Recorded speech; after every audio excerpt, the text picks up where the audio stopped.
Greetings everyone, welcome to Chess Advance. This is a game from 1958 and this is a game played between legends. This is a game between Milko Bobotsov and Mikhail Tal, and definitely Tal is here to surprise us with his magic again.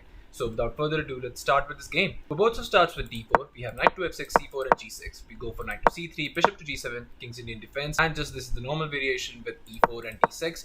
But now Bobotsov tried to surprise Tal and he goes for this f3, which is the same-ish variation. Tal just not caring about this, just simply castles. And after knight e2, we have c5. Obviously, you want to challenge those central pawns, and we have bishop to e3, but just knight bd7. And now Bobotsov just goes for queen to d2, but just a6. And now we see a queenside castle, and Tal immediately jumps with queen to a5, definitely hinting at that he's ready for a devastating attack. And here, just a prophylactic move here, Bobotsov goes for king to b1, but now we have the immediate expansion on the queen side with b5. When you're the one getting attacked, you want to exchange as many pieces as possible, starting with the queen. So here, Bobotsov goes for this knight to d5, asking for a queen trade, but Tal just shows him why he's Tal. And instead of me telling you the move, it will be best if you find it out on your own. So pause the video and try to find the best move in this position while I give you a couple of seconds. So congratulations on finding out this spectacular Tal move, as Tal, yes, he does it again. He sacrifices his queen and he goes for this knight captures on d5, hanging his whole queen on a5. And Bobotsov, just surprised by it, just captures it and queen captures on a5, but now we have knight captures on d3. And the best way to go for this is just to go for this rook to d3, attacking the rook, and after a move like knight captures on c4 and queen to e1, you go for the c captures, and after knight captures, knight to c5, and after a move like rook to d2, giving back some material, you have knight captures, and after queen captures, just bishop to d7. And you might think like Tal is worse here because he has just a rook and a bishop for the queen. But look at the amount of activity and how many those pieces has. He can get the rook into the game easily. Those bishops are already on optimum squares, and look at White's pieces. Even without a queen, Tal's pieces are much more in harmony than White's. But instead of all of that, Bobotsov instead goes for rook to c1, and Tal just grabs the c4 pawn with knight captures, and here Bobotsov gives back the material. He goes for this rook captures on c4, and after b captures, just knight to c1, and Tal starts to mount the pressure and starts the attack with rook to b1, getting that rook nicely aligned with the white king. And here Bobotsov grabs the pawn with bishop captures on c4, but just knight to b6, attacking the bishop. And once the bishop moves bishop to b3, we have bishop captures on d4. And now with the move like knight to e2, you're still in the game, attacking the bishop, and that comes with the tempo. You have to move the bishop back, but instead what we'll mostly see is bishop captures on b2.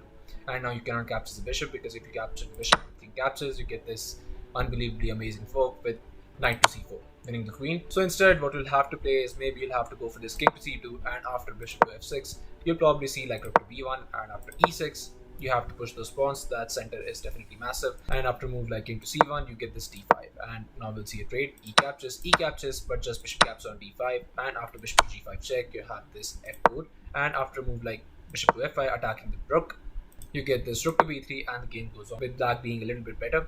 But instead, Bobotsov goes for this queen to d2 and gives Tal a bit too much, because Tal just plays the best move as he goes for this bishop to g7, getting the bishop back so that this knight to e2 does not come with the tempo. And Bobotsov goes for knight to e2 and just c4. And now you see that this queen to d2 move will haunt Bobotsov for the rest of the game, because now comes this bishop to c2, but now you see that this c3. And all of this was possible just because of that queen to d2 move. And now after queen to d3, we have c captures, and just look at that pass pawn. That pawn is so strong in this position. And here Bobotsov goes for knight to d4, but just bishop to d7, and getting those rooks into the game as well. And after rook to d1, just rook f8. And look at the harmony Tal's pieces has in this position. These rooks slicing all the way. This knight can join the party. This bishop is already slicing here. Definitely not a position you want to have against a player of Tal's caliber.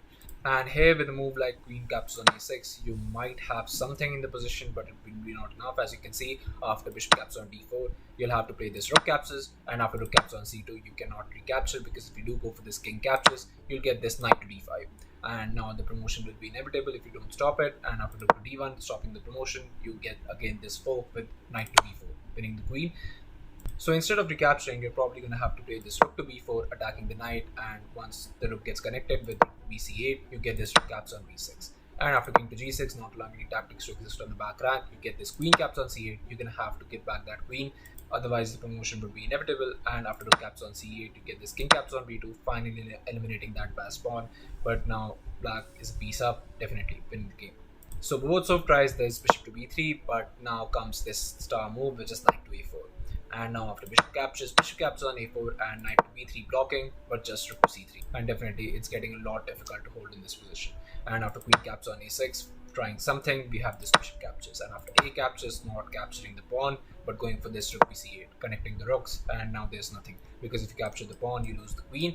So Bobotsov tries this queen to a3, but it does not work, and it's a mate to 3. I'm sure you can all see it with rook to c1 check. And after rook captures on c1, only move is king to a2, and rook to a1 will be checkmate. But we did not see the checkmate on the board. It was on this move, on move 30, that Milko Bobotsov resigned the game, and definitely put a spectacular, magnificent victory for Tal in this position.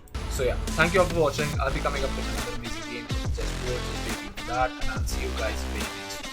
Thank you.